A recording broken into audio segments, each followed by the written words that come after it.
Hey Olga, what are you doing? Come check this. So now I'm working on my new architecture sketch commission, and today I want to go from analog to digital and to try Morpholio app for the very first time. So what I'm going to do is I will transfer this quick sketch and I will try all the tools, and at the end I will reflect on my entire experience and share with you my top insights. Anyway, yeah, so let's make it not very big, something like this. And on top another layer. And let's see what do they have in terms of, wow, it looks like actually felty marker.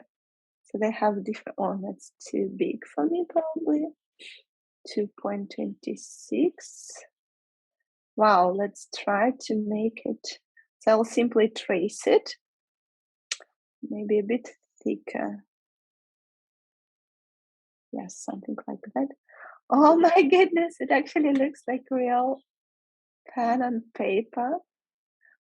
And I know that there is an option of using perspective guide, but I really love to draw everything by hand at the first stages. So, wow, it actually looks already so cool. Rich. Okay, I feel like I want to give it a bit of a thickness. Rich. Wow, yes. Let's do the cool outline. Wow, it is so cool. It feels like I'm really drawing on paper. And I know that some artists, they use a cover on top of their screens, and which gives actually a real sense of paper, because it creates this lovely sound, this pencil sound when it touches the paper. Oh, I love it. It's so cool.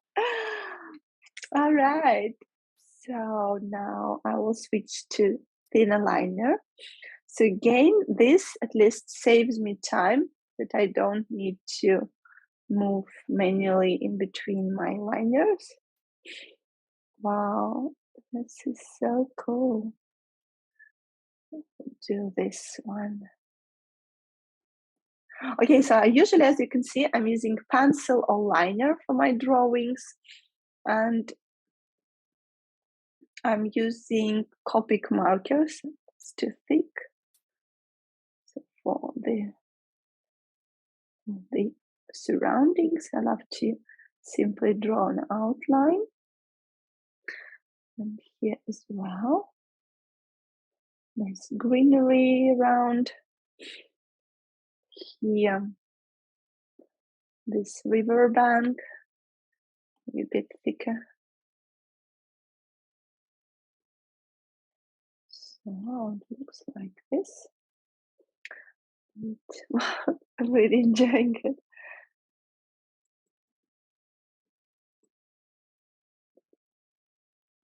Okay, that looks cool. For the sky, let's do something like that.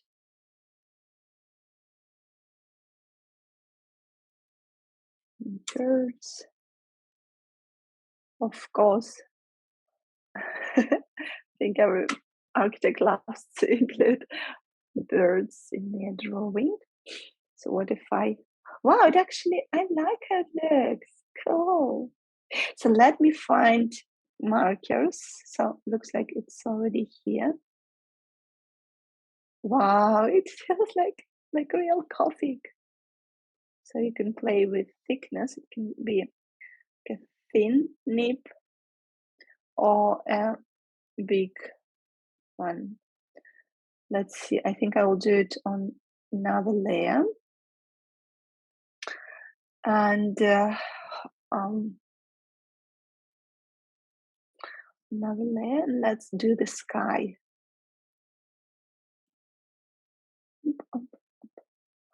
Yes, I think this color for the sky should be, and I really love the palette. It looks so architecture friendly.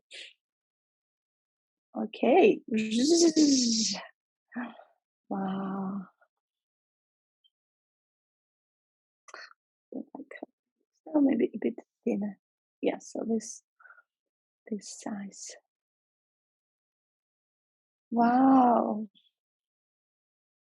It looks so cool. Like real marker.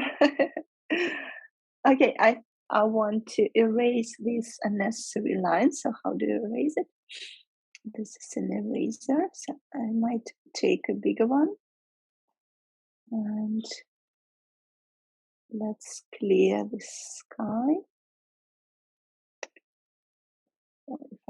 Wow, I think it already looks quite good. So maybe I want to clean a bit of the strokes so they do not distract as much. Let's see. Cool. So for the greenery, let's go for the greenery. Oh, this is a really nice color. I'm wondering what is this? Oi. So what do you do with it? Oh, wow. This is so cool. What is that? So it covers this space, the entire space. Wow. Okay. Ah, all right. I think I got it. So maybe I'll do this greenery with that. So better I do another layer for it. So if, for example, yes, that's exactly what I want. All right. So I will do greenery with this. Very scratchy. Yay, something like that. Okay, that's really lovely. How do they call it? Like coloring too? Of course, it's too intense now. So how do you opacity, paper opacity? Oh, so how do I make it a bit? I think I can put this one on top, this one on top, and yes, it already looks so much better. Very architectural friendly. So let me see my drawing, my initial drawing. I think that I only want to probably add a bit of reflection into water. So I go back to this layer. Hope it's active. I don't understand here if the layer is active or not. So now it's probably active. I did something.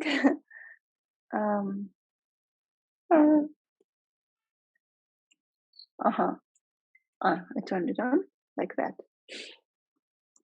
Yeah, so it should work now.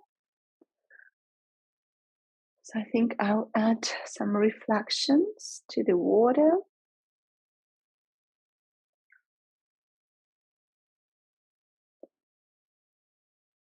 No, I don't like it like that. I think we go, it's probably too thin.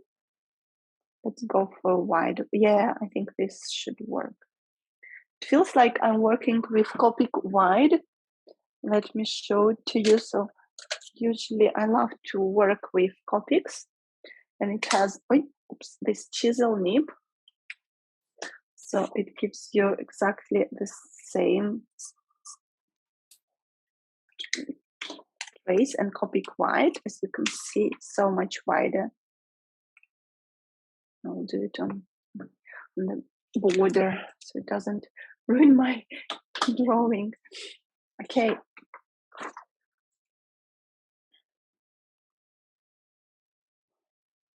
No, maybe not as wide. So you go back with this arrow. Yeah, I think this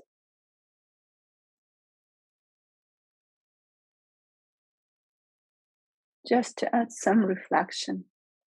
I think even this should work well. Let's erase, it's not an erase, erase this unnecessary line. And oh, I was drawing on this layer. All right, I think that's fine for this initial sketch. The last thing I will do is I want to frame it, to give it a bit of a frame. That's too thick, too much. Maybe this one. Oh yes, I think better this one. So let me simply frame it.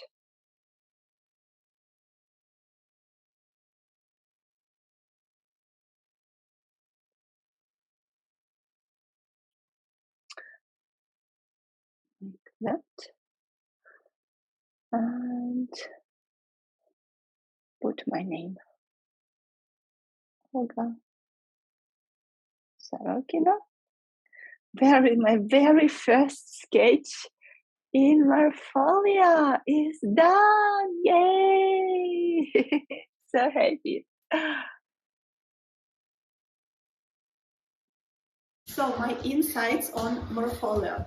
The very first thing you want to do is have a very clear goal on what exactly are you going to achieve. So for example, as for me, my initial experience is architecture and interior design sketching. So my number one go-to tool was perspective grids, scale rulers, and as you've seen in the video, I first tried materials which are already familiar to me, like Copic marker tool, like liner drawing. So I tested all of these.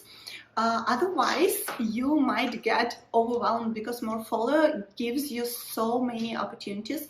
There are so many different tools.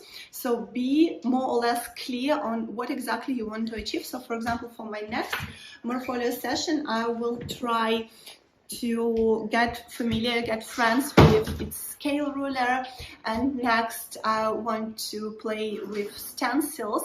So really excited, and please let me know in the comments below if you want to see another tutorial on Morpholio. Another insight is I recommend you to check out a couple of free tutorials on YouTube on how to use Morpholio, because as you've seen, I did it all from scratch, and I believe that was my mistake. So learn from my mistake and take a couple of tutorials beforehand, so you won't get overwhelmed, because at some point I felt like I was very excited at the beginning, but during the process I felt like, yeah, probably I had to get some knowledge on how this app works.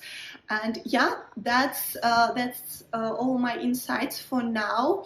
The only regret I have, to be true, is I'm really regretting that I only now testing this app. It's like where I was before, why I only now open and work in it, because probably it would really benefit all my architecture sketch commissions.